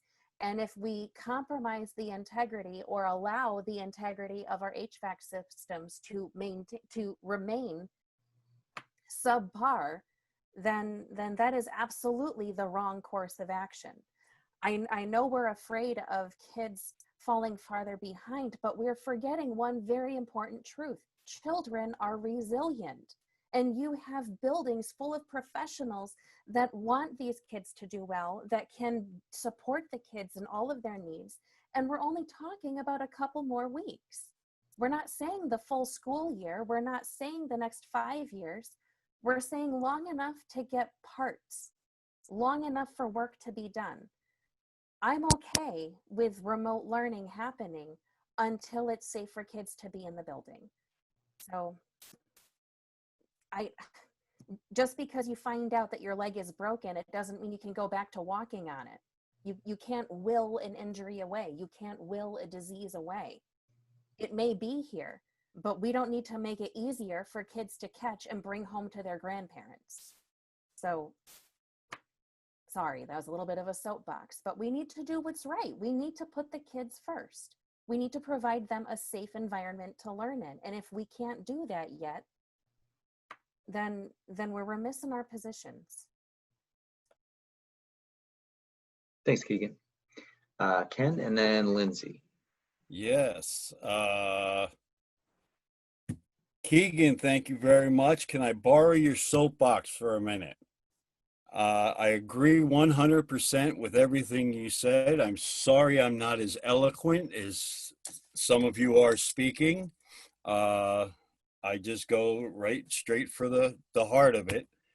I have brought this up a few meetings ago, and Bill came back, and within 1 week of getting down to the nitty gritty, I mean, I've heard every excuse for why not, well, we don't have the proper number, the air ratio, we don't have this, we can't make a decision.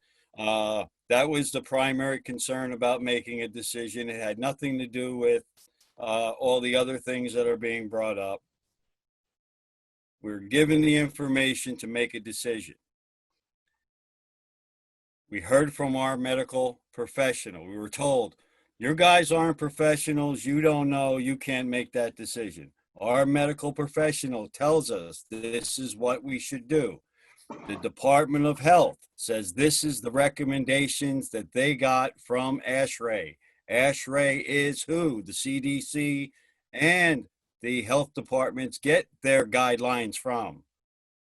They're the top professionals. That's what they do. I'm calling the question. Everybody's had 3 or 4 turns to speak. Call the question. Thank you.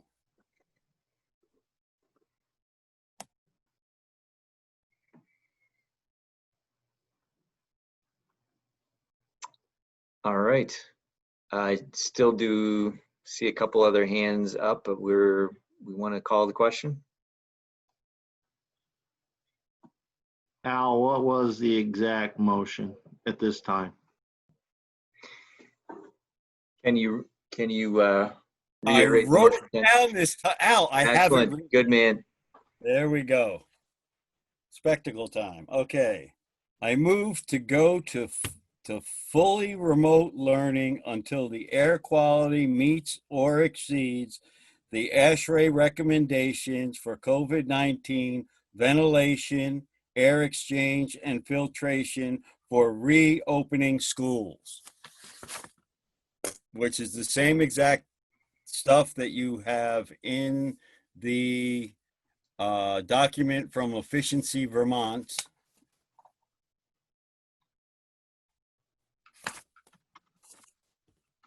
Point of order. Once a question's been called, it requires a 2/3 vote to call the question. You can't just vote on the motion. Yes, thank you, Drew. I was coming to that. So let's do a roll call on that. I'm not going to do a show of thumbs on this. So let's start with Lindsay. No. 1 vote no. Dana, No. 2 votes no. Leanne, No.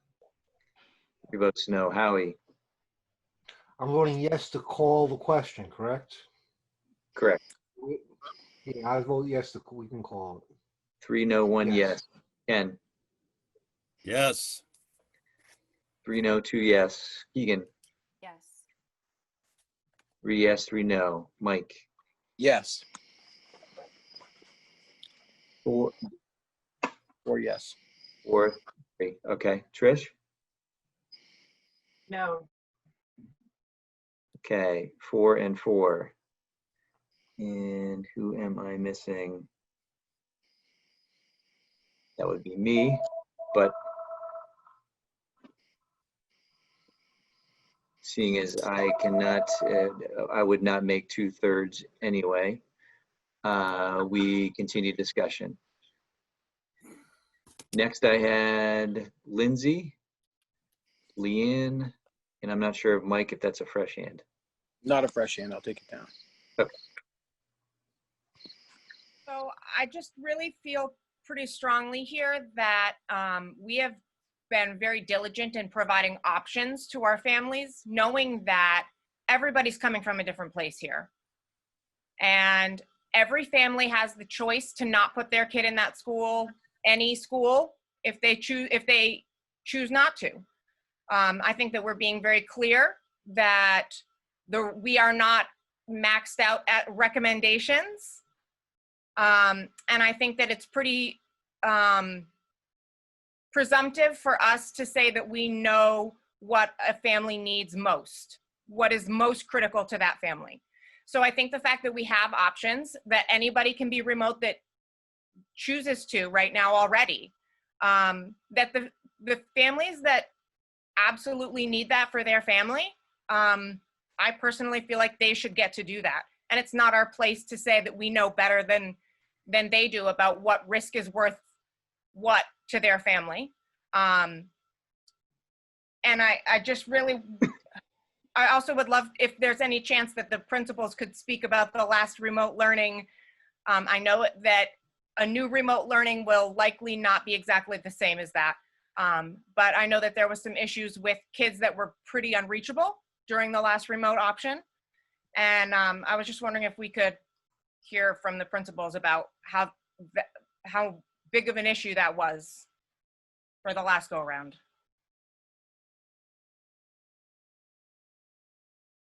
Let's see, I'm scanning through principals. Bob, did you want to speak to that? Sure. I would say that Lindsay's right. There are certainly some challenges with how the remote learning went in the spring. I would say there were some families that were really challenging to get a hold of, and I would say that learning was definitely not at the standard that it would have been had kids been in school. However, I'm going to add, since I have my opportunity to speak, to respond slightly to Lindsay's question. Lindsay is commenting about the students and the families making choices, knowing that the HVAC systems are not at that level that the state recommends, but the staff don't have that luxury. And I would say that's something that the board has a responsibility for thinking about, as well as the students, to make sure that the staff have a safe work environment. Thanks, Bob. Let's see, I see Craig, would you be able to speak to that? Can you see me? Is everything all right here? All right, I guess I'll smile, everything's good. Yeah, there was definitely a couple of families who had difficulty. Obviously, in southern Vermont, we have a little bit of difficulty with internet and services. So that provided a little bit of a challenge for us. But I think that going into this year and planning with the staff and having these conversations throughout the summer with the guidance from the AOE about remote learning, that we are coming fully prepared to offer remote learning in a much different way. It came very abrupt in the spring, but we have not stopped planning for the possibility of remote learning. And so it'll be a little bit different. It'll certainly will improve. And we're going to put in extra measures to make sure that we are connecting with all families. So we have an opportunity and we have a challenge, and we just sort of took the advantage to make it a little bit better. Thanks, Craig. Scotty. Well, I agree with what Craig just said, and I want to add too that we would have opportunities to bring children and families in to especially in our outdoor venues, in order to intervene, but also in order to help them to access. Part of what the issue was last year was that we just never had the opportunity to sit down with somebody face to face and walk them through the different tools. And I think that part of what our plan will be moving forward, if it depending upon what you folks decide tonight, would be that we would be using our outdoor opportunities and or even in some of our indoor opportunities in order to meet with families, find out what their challenges are, and to solve problems and brainstorm. So I totally see what Lindsay's saying, and I think that any kind of abrupt change is going to be difficult. I've been much more concerned with the idea that right before school started, we wouldn't have enough staff, and then parents would have like 2 days to punt as opposed to 3 weeks. So I'm not as concerned about that as I would be, obviously, right before school started. I think we have learned a lot over the summer, and we've got a lot of PD opportunities coming up that are going to help us to better serve our communities. As far as kids that are not accessing, or parents that are like kind of that are not responding, I think this year we would have a very different tack on that. Last year we were in the midst of a public crisis, and it was all new.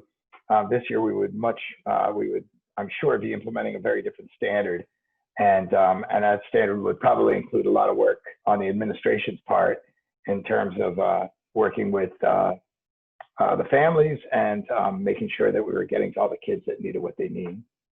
So I do see what a difficult situation the board is in right now, and what a difficult decision this is. But I would hate the idea that we were bringing people into an environment that we couldn't control. and that was dangerous. And I do trust Miss Dano. I've worked with her for 3 years, and I would recommend that we go with her recommendation. Thanks, Scotty. I was hoping for just as a quick follow-up to specifically to Bob's comment, but others as well, about staff not having the choice. That there's, you know, I feel that, gosh, I do love, we have amazing teachers, we have amazing staff, and I have huge respect for everybody at our schools. I just also, I feel like there hasn't been as much outrage over the grocery store clerks, and I consider our teachers way more essential than our grocery store clerks in terms of this moment. I just, gosh, and it's hard, and I don't think there's a way that, I mean, I know there's not a way to please everyone. I just am really concerned about the small part of the population who is going to be most negatively impacted by this. I think it's important for all of us to be there for those people that need it the most, and to not assume that the impact that this has on families is going to just be okay, because some people are not going to just be okay. That's all. Thanks, Lindsay. I have Leanne, Keegan, Howie, and then Dana. Yeah, I just want to start out by saying that, you know, the safety of the staff is still, I believe, at the forefront of all of our minds. But in its root, it's not much different than people that have been working in person through this whole pandemic, or have done so, have restarted since. Some of them in worse air quality, some of them in basements with horrible air quality. So while that is a concern, a lot of other people are currently dealing with that as well, and we have to.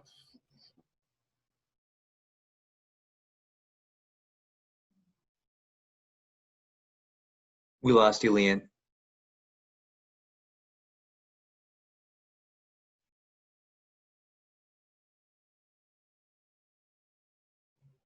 We lost audio, sorry. Yeah, Lindsay there you go. covered most of it. I'm not going to slow people down by reiterating. Okay, thanks. All right, go ahead, Keegan. Thank you. Just a couple of things. When the parents were surveyed about what their preferred options would be, that was before the information about the ventilation system and the air quality was available. When parents were surveyed, they did not know that if they selected in-person instruction, that they would be also accepting an unsafe environment for their kids based on air quality.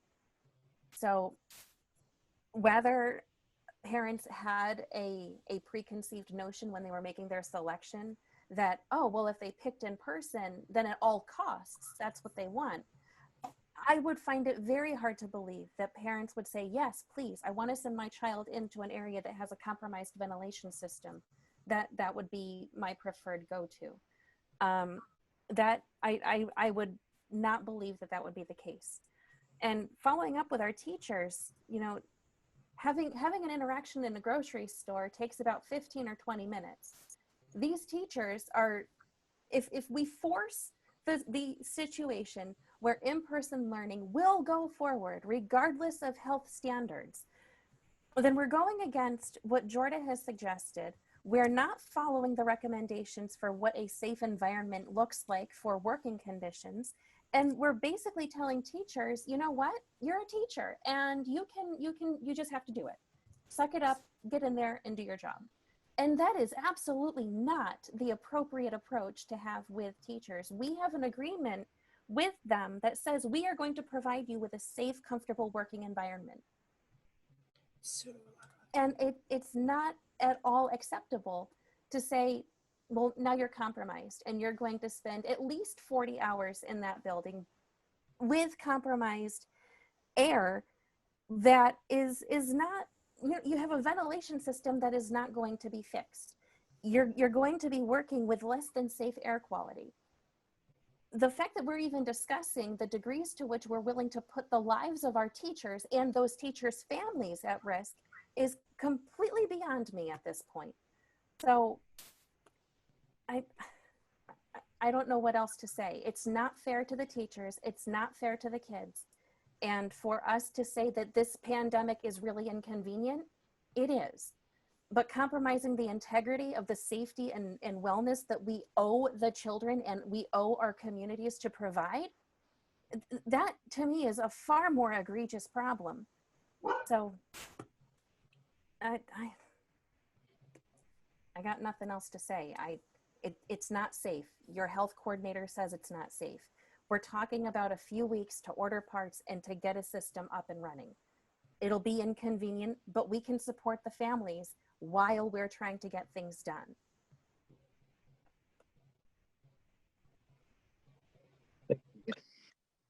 I've got Howie, Dana, and then Mike. I'm looking at a New York Times article right now on the other window on my computer where they have opened their high schools 2 weeks ago. They've already closed 2 high schools after 2 weeks, after hundreds of kids have been infected, 1,200 quarantined. We have an obligation, not just to the kids, but to our community to not become a vector for the spread of this virus. We are doing the best of any state in the union right now because we've been smart about this from the beginning. You know, we can close the school and quarantine after kids start getting sick, or we can close the school and do the distance learning before kids get sick. I opt that we do it before the kids start getting sick and spreading this around our community. We are still in the middle of a pandemic with growing numbers every day, no matter how they spin it. So that's my slant on it.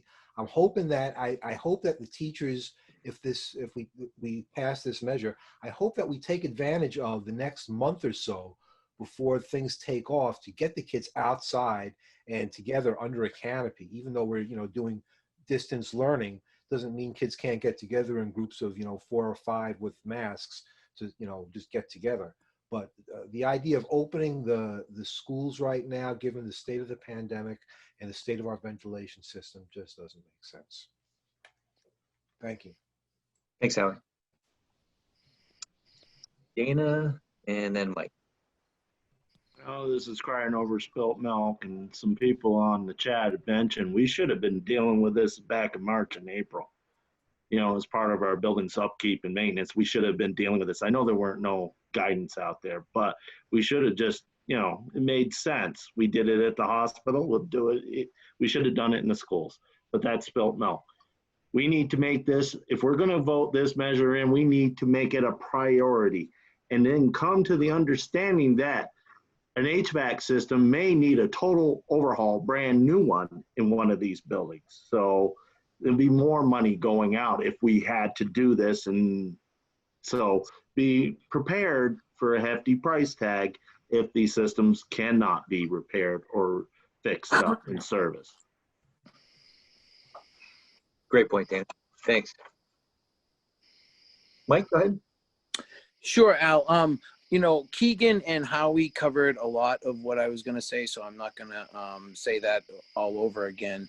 But in retrospect to what Dana just said, don't forget there are 3 pools of money that we can pull from that are grants here. So it not only would give us a safe environment for our students and our staff, which keeps our community safe, if we're getting substantial or most of these costs, whether it's replacing a system or not, covered, as much as of that we can get covered, is ultimately better for our community and our taxpayers.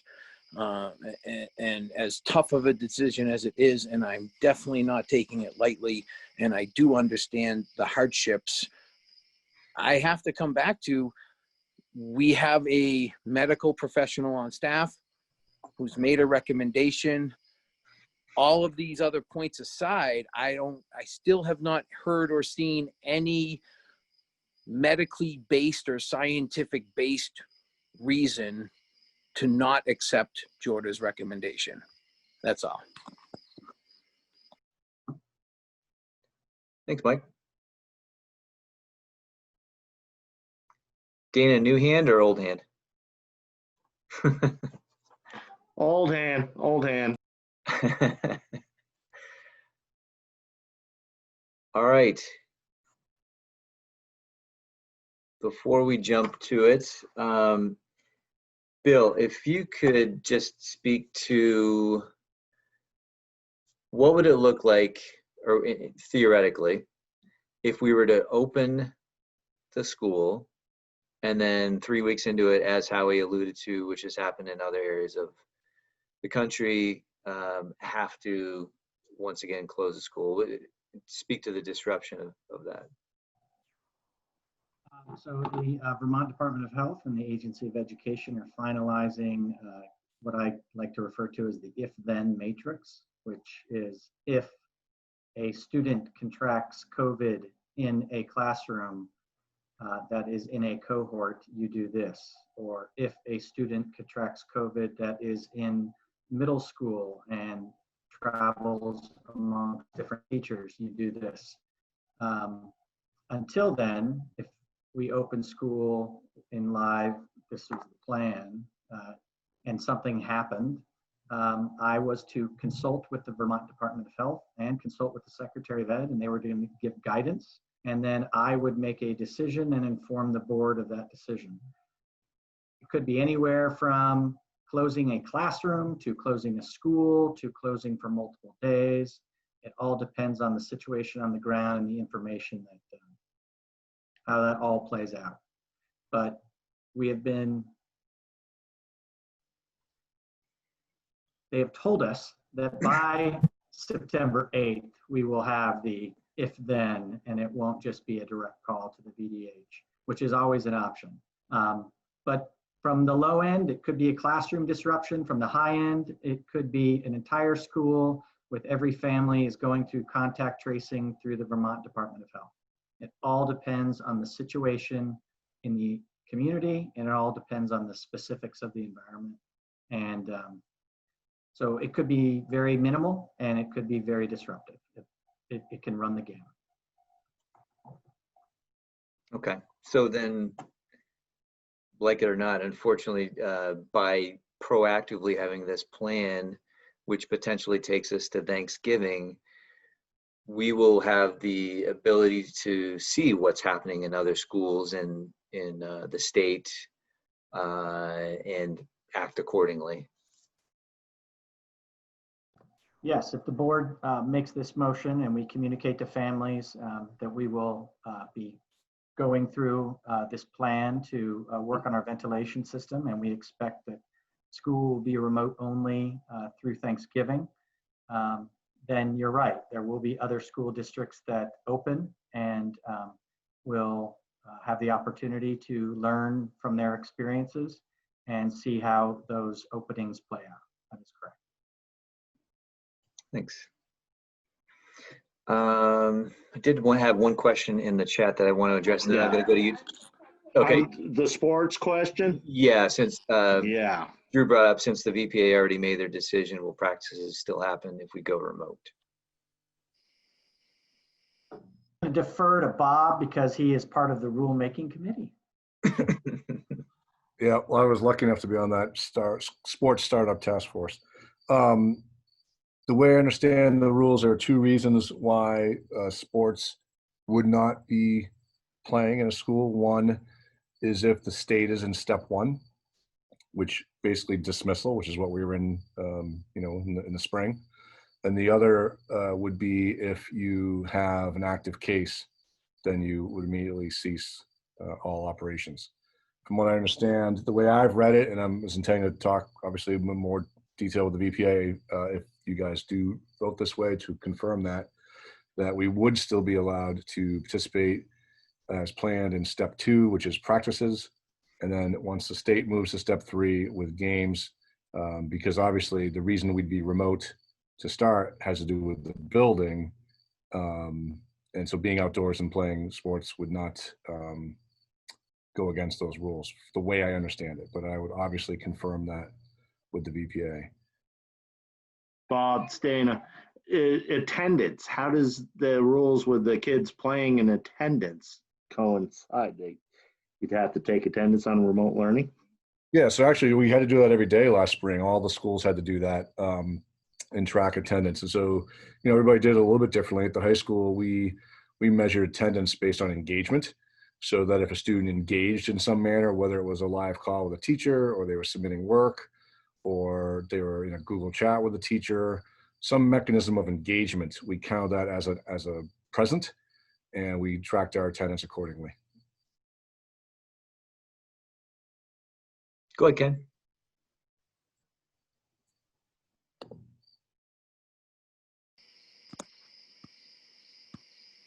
You're muted.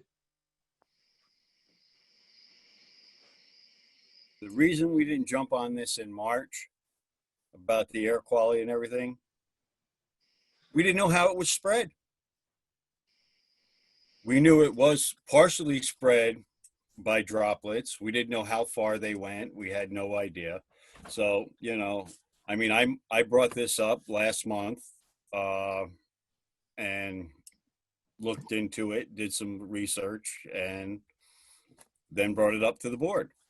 And, I wish I would have brought it up last year, but it wouldn't have done us any good because all these findings that they have now out, the medical recommendations weren't out back then. It would have been just like, keep your school closed. We don't know. It's easy for somebody to say, oh, gee, the water has a brown tinge to it, I'm not drinking it. But when you're talking about air quality, you don't see it, so it's out of mind. You know what I mean? Out of sight, out of mind. And that's probably the main reason why many people didn't think of it. So, and I would like to thank everybody for all their eloquence in speaking. I am done. Looking forward to a vote on this motion, and I hope that by bringing this topic up, that we follow through with it, because I don't know what the legal ramifications would be if somebody did catch it without us taking these precautions after it was brought up in a public forum. Thank you. Go ahead, Howie. I just posted a link. It was only July 10th that the World Health Organization recognized that airborne spread of coronavirus indoors is possible. So that is why we weren't replacing all our ventilation systems last March. Thanks. Thanks, Howie. All right. Well, this has been a great discussion, and I do not see any more hands. Does anybody have any other comments, discussion, questions? No? All right. We are going to move to a vote, and quite obviously on this one, we are going to do a roll call. And that answer yay, nay, or abstain. Can we read it one more time, just so everyone's really clear what it says, like the wording of it? Sure. Ken, please reread the motion. Sure. I move to go to full remote learning until the air quality meets or exceeds the ASHRAE recommended standards for COVID-19 in as far as ventilation, air exchange, and filtration for reopening schools.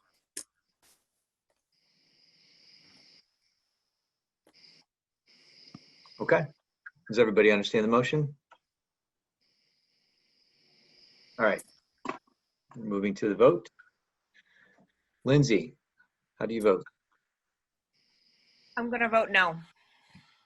Okay. Dana.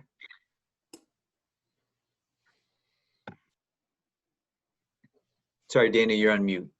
Sorry. With mixed emotion, I'm gonna probably say yes. Leanne, Not an easy one, but no. Howie, Aye. Ken, Aye. Keegan, Yes. Mike, Aye. Trish, Equally mixed emotions, aye. Bill, what's the count at right now? 6-2. 6-2. 6-2. All right. With a vote of 6-2, the motion carries.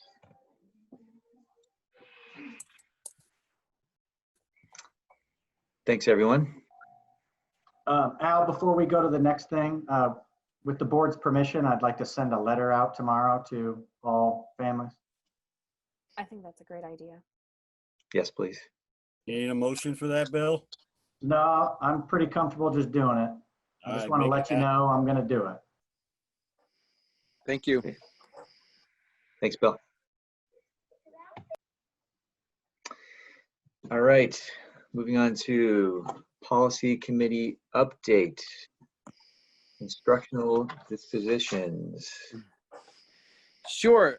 This Go ahead, kind of dovetails nicely with what we just talked about. So, Bill had sent us a model policy to consider. The policy was time limited to a period of 1 year. It gives Bill and his team the authority to make decisions to open and close schools without having to call a board meeting, which we all know has to be warned and could slow everything down. So we had some discussion on the policy committee. At that time, it was before guidance changed last week. So, we know that normally we develop a policy and then the staff administration develops the procedures. But we suspected that they already had some, this is specifically related to COVID, and we suspected that they already had some procedures in mind. So we had some discussion about that. And so as a policy committee, we wanted to ask the administration for a little bit more from them on what those procedures would be. And we also had a lot of concerns that if our schools were open, what the communication would look like, So, and I can just say at the time, Scotty mentioned, and this was before things changed, but Scotty had mentioned that, his understanding of the procedure was, if a child or staff or somebody is symptomatic, that gets reported to the administrator reports it to Bill, who consults with Jorda, who consults with the AOE and the Department of Health. So that's what we thought it was. But when I called Bill to tell him this, I found out that like the day before the state changed its guidance, which led to the whole conversation we just had. So that was it. We need, I guess, Bill can feel free to chime in here. Policy will certainly reconsider the policy, but we had just wanted a few more details, and our concerns were specifically about the level of communication, and we're aware of FERPA and HIPAA rules, right? So just, we obviously don't want to tread on any of those areas, but, we just wanted to know, what the communication would look like if somebody's symptomatic and what their decision-making would look like. That's it. First of all, I really appreciate you guys diving deep into it and really being thoughtful. I guess I would just say, instead of me trying to come up with something concurrently to what the state is currently doing, would the policy committee be open to me giving you those guidelines once I receive them, see if they match your needs. And if not, you can then give me what specificities you would like to have overlaid upon them. I'm sure that's fine. And one of the things that we said time and time again was that we didn't want to tie your hands. We wouldn't want you to have to convey a board meeting, to make a decision. And, you showed us in the spring that, we all thought you did an excellent job, you and your team. So I think that's reasonable. Any other policy committee members want to chime in on that? I would say that's absolutely reasonable. Perfectly reasonable. Let's make it happen. Set up the meeting, Mike. All right.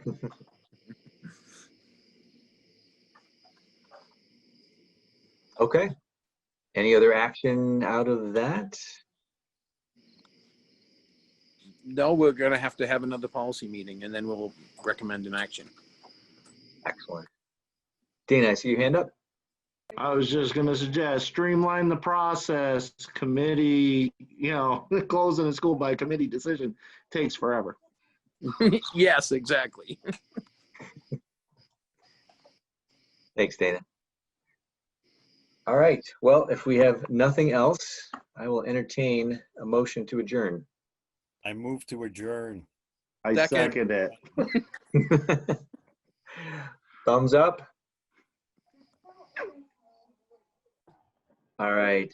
Motion carries. Thank you, everybody. Very thoughtful discussion. And have a great night. Thank you all. Have a good night. Have a good night.